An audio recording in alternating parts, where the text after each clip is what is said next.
nuestro podcast. Yo soy Isabela Lozano. Y yo soy Sara Valencia. Hoy vamos a hablar de un tema muy interesante y es cómo las exploraciones portuguesas ayudaron a conectar por primera vez el mundo. Sí, básicamente queremos contar cómo un país tan pequeño como Portugal logró tener un papel tan importante en la historia, especialmente en el comercio y entre la conexión de continentes. Exacto, y es que a veces pensamos que la globalización empezó hace poco, pero en realidad no.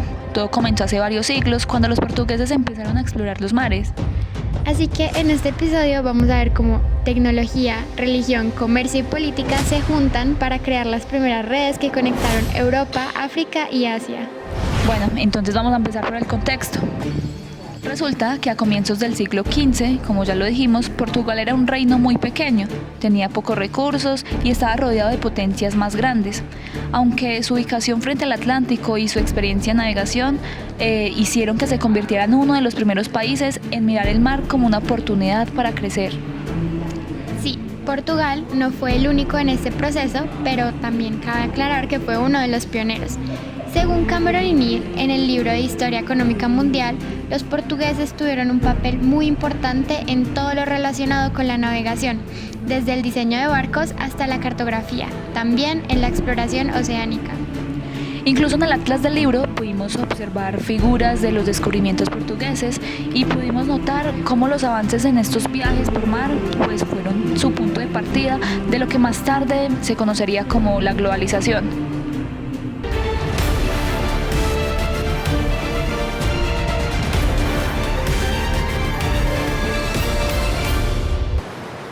Bueno, como primer argumento tenemos que una de las razones por las que Portugal logró tanto fue por su tecnología. Ellos lograron crear carabelas. Estos eran unos barcos ligeros y rápidos que podían navegar incluso contra el viento, y todo gracias a sus velas.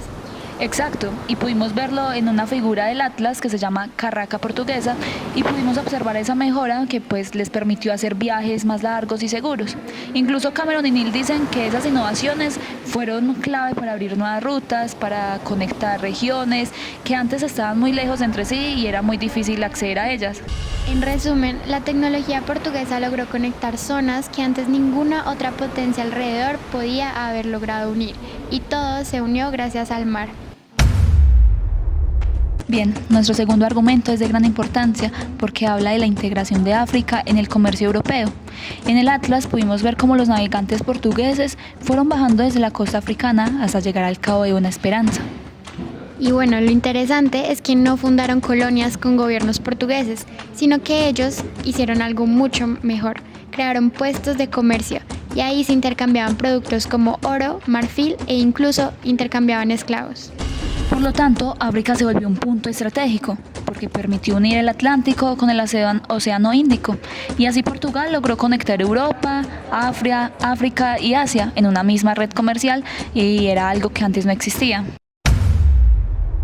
Como tercer argumento, tenemos que otra parte clave fue cuando Portugal abrió la ruta marítima hacia la India.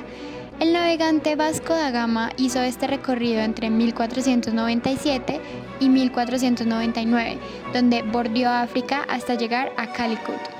Exacto, incluso Alfonso Albuquerque tomó lugares como Hormuz, Malaca y Ceilán y estableció la capital en Goa. Podemos decir que gracias a eso los productos asiáticos, que eran las especias, la seda, la porcelana, entre otros, empezaron a llegar directamente a Europa sin pasar por ningún intermediario. Esto fue de gran ayuda. La conexión entre Lisboa, Goa y Malaca fue el primer circuito global de comercio. Y era muy interesante porque no solo se movían productos, también se movía conocimiento, ideas y diferentes culturas.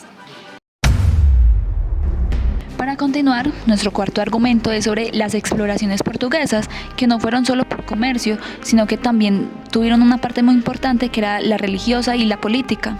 Sí, Sarita, Cameron y Neal explican que la monarquía portuguesa actuaba bajo la idea de la cristiandad expansiva. Además, tenían gran apoyo del Papa, el cual les daba permisos para conquistar tierras y llevar el cristianismo a África y Asia. Exacto, incluso en el Atlas pudimos ver el Tratado de Tordesillas de 1494, en donde España y Portugal se dividieron el mundo que iban explorando. Entonces esas exploraciones fueron un proyecto político, pero también fueron muy importantes por lo religioso, en donde se mezclaba la fe con los intereses económicos. Listo, como nuestro quinto argumento tenemos que todo esto convirtió a Portugal en un punto de partida en un mundo conectado. Y Cameron y Neil nos dicen que el primer siglo de la expansión europea en ultramar fue casi por España y Portugal, que fueron pioneros en primero explorar y segundo pues por explotar el mundo no europeo. En pocas décadas, Portugal logró conectar Europa, África y Asia, y por estas rutas viajaban productos, personas e ideas, y poco a poco se fue creando una economía mundial. Sí, incluso cuando pensamos en globalización, pues normalmente pensamos en el siglo XX, pero en realidad este proceso empezó en el siglo XVI, cuando los mares se convirtieron en rutas de comercio mundial, por lo cual fue muy importante. Bueno, de conclusión tenemos que Portugal no fue el único protagonista, pero sí fue uno de los primeros en demostrar que el mar podía unir lo que antes estaba separado. Y se puede decir que esas rutas conectaron continentes, también mezclaron culturas y también de alguna manera pues se formó una red económica y de cultura que fue la base del mundo moderno. Bueno, y para finalizar, me encanta esta frase que dice: Portugal no solo cruzó los mares, sino que también marcó el rumbo del mundo. Y bueno, eso fue todo por hoy. Esperamos que les haya gustado y que hayan entendido un poco mejor sobre cómo las exploraciones portuguesas ayudaron a conectar a este mundo. Fue un proceso largo, pero en realidad fue un proceso muy importante, ya que marcó el inicio de algo que todavía vivimos hoy. Muchas gracias por escucharnos y por acompañarnos. Chao. Chao.